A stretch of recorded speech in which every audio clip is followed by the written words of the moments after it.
Ukraine में शांति वार्ता के टेबल पर बेलारूस में जो है यूक्रेन के अधिकारी पहुंचे हैं। रूस और यूक्रेन के बीच वार्ता अगर नतीजे पर पहुंचती है तो एक शांति की उम्मीद की जा सकती है।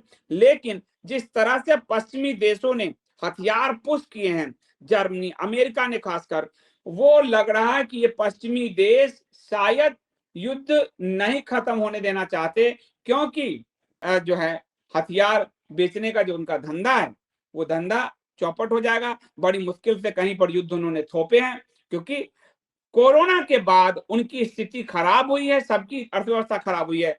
तो पश्चिम के पास उपाय कुछ नहीं है युद्ध थोपने के अलावा। जब भी वो संकट में रहे हैं वो युद्ध थोपते हैं। और आज अमेरिका के पूर्व राष्ट्रपति डोनाल्ड ट्रंप ने बड़ा हमला किया और डोनाल्ड ट्रंप ने साफ साफ कहा है कि अगर मैं राष्ट्रपति होता तो रसिया ऐसा नहीं करता, क्योंकि बुश जब था, अमेरिका के राष्ट्रपति बुश थे, तब रूस ने जॉर्जिया पर हमला किया। ओबामा के समय रूस ने क्रीमिया छीन लिया, आपको मैंने बताया था, क्रीमिया छीन लिया था। और बाइडेन के समय रूस ने यूक्रेन पे हमला करके उसके 2 क्षेत्र को अपने मतलब स्वतंत्र देश बना लिया है। तो ट्रंप भी हमला करने से नहीं चूक रहे हैं।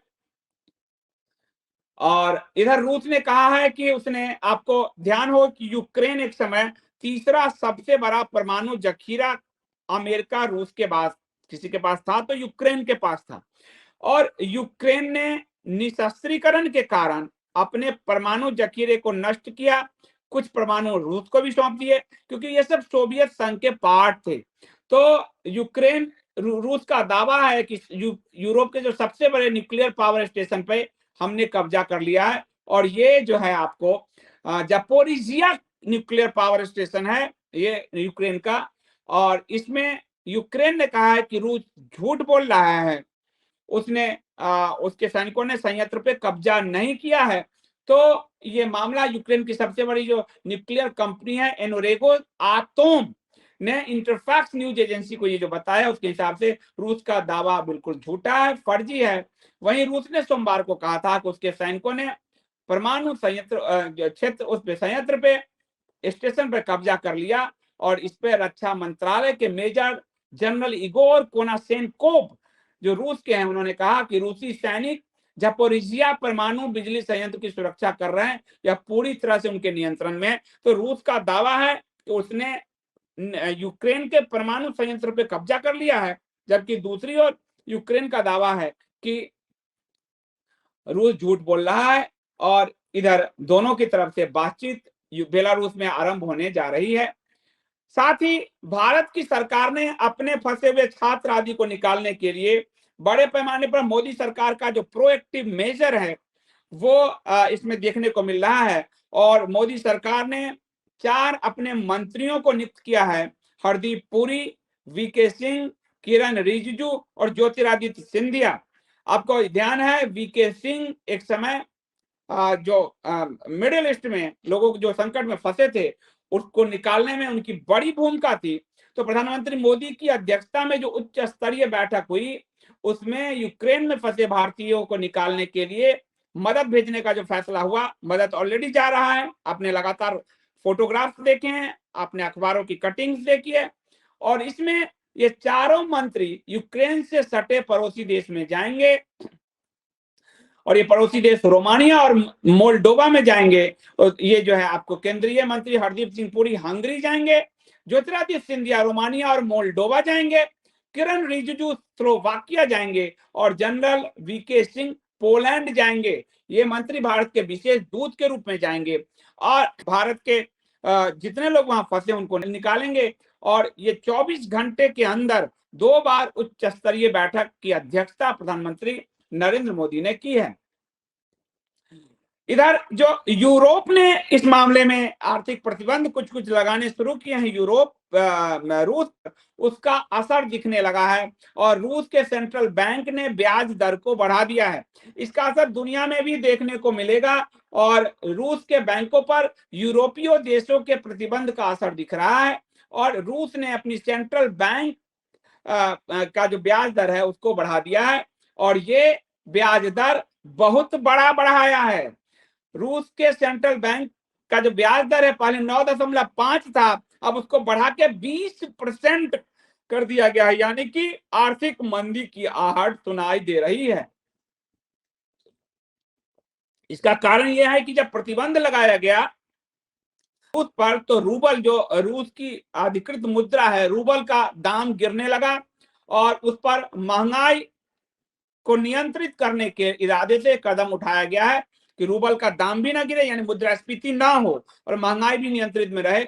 कुछ विशेषज्ञ ये कह रहे हैं कि अगर भारत इसका अवसर चाहे तो बहुत अच्छा उठा सकता है, एक नए वर्ल्ड ऑर्डर को जन्म दे सकता है भारत चाहे तो रूबल और रुपए में यदि व्यापार को बढ़ा दे भारत, तो एक नया वर्ल्ड ऑर्डर क्रिएट होगा, डॉलर का जो बादशाह टूटेगा, रूबल और रुपए मिलकर ये कर सकते हैं। लेकिन ये कुछ विशेषज्ञों का कहना है, मैं इस मामले में विशेषज्ञ नहीं हूं, मुझे कुछ पता नहीं है, मैं लेकिन कुछ विशेषज्ञों के लेख आदि पढ़ रहा हूं, उसमें मुझे लग रहा है कि लोग ऐसी सलाह भारत सरकार के लिए लिख रहे हैं, दे रहे हैं, मुझे इस पर ज्यादा नहीं मालूम है, लेकिन इसमें जो है साफ दिख रहा है कि रूस पर। और दूसरी तरफ जो मैंने आपको एक पोस्ट भी दिया था कि जितना अमेरिका, कनाडा और यूरोप है, वो जो भी मिल रहा है, जैसे रूसी वोदगा बहुत फेमस रहा है, रूसी वोदगा आपने अब बहुत सारी फिल्मों में देखा होगा, जेम्स बॉन्ड में वोदगा मार्टिनी पीते हैं जेम्स बॉन्ड 007,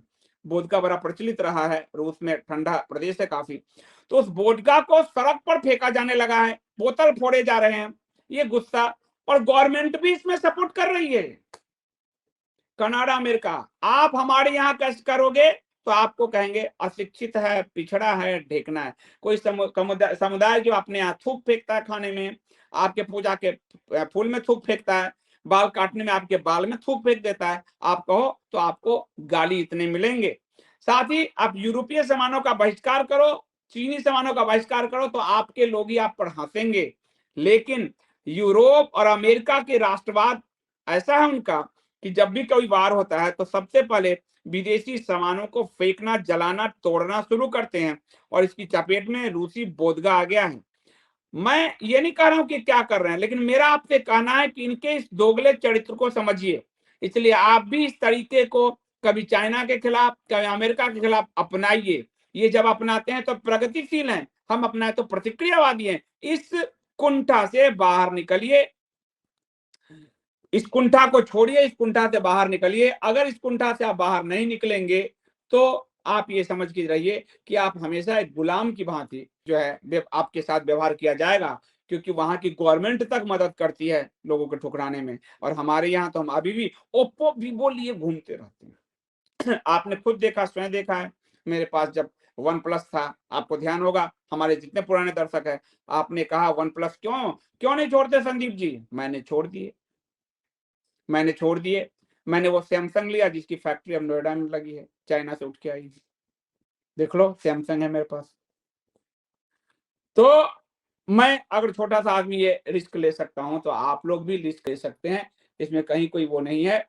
जब यूरोप अमेरिका करे तो प्रगतिशील और हम करे तो प्रतिक्रियावादी, ये अब नहीं होना चाहिए। बाकी मैं यूक्रेन वाले पूरे इशू को लेकर आपको ये शॉर्ट न्यूज मैंने दिया है, क्योंकि मेरा पूरा फोकस आज एक दूसरे न्यूज पे था।